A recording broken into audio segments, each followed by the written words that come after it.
Bonjour à tous et bienvenue sur plaisirdegeek.fr. Aujourd'hui un petit déballage de l'Apple TV, 3ème génération 1080p. Au niveau de l'emballage, rien d'extraordinaire, exactement le même que l'emballage de la seconde génération d'Apple TV, sauf qu'ici on va se situer en 1080p et c'est marqué dessus.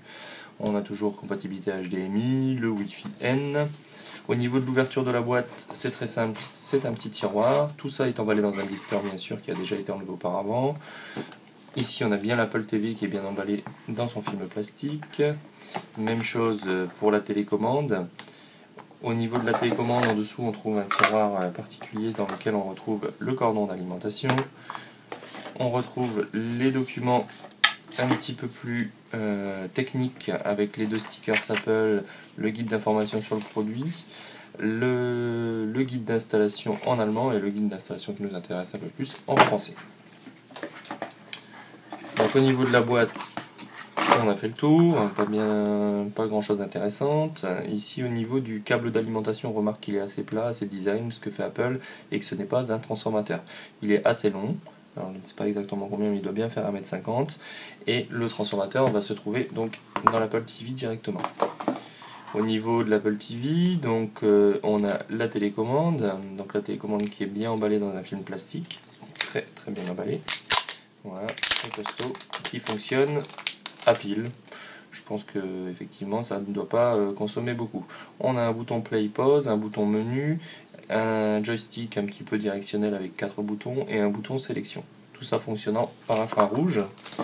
Ici au niveau de l'Apple TV, quand on déballe, on remarque tout de suite qu'il y a un petit souci puisque en fait il n'y a rien de visible. On a toujours le côté un peu glossy de l'Apple TV au-dessus.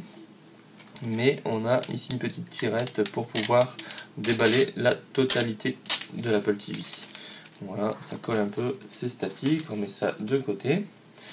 À l'arrière de l'Apple TV, on retrouve le port Ethernet, on retrouve un port HDMI, on retrouve l'alimentation, on retrouve un port USB, mais vraiment micro USB, et on retrouve un port optique audio.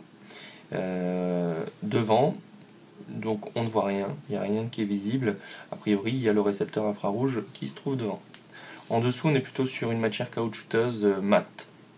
Alors, une petite chose particulière, je suis devant le Mac et a priori, sans rien faire, on peut utiliser la télécommande pour allumer la musique sur le Mac, ce que je vais faire à l'instant. Donc la télécommande est bien compatible Mac et Apple TV.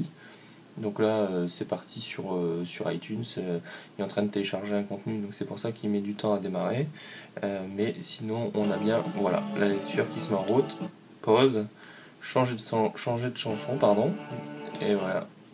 Donc tout ça fonctionne directement sur le Mac, bien sûr, nous on va s'en servir pour l'Apple TV.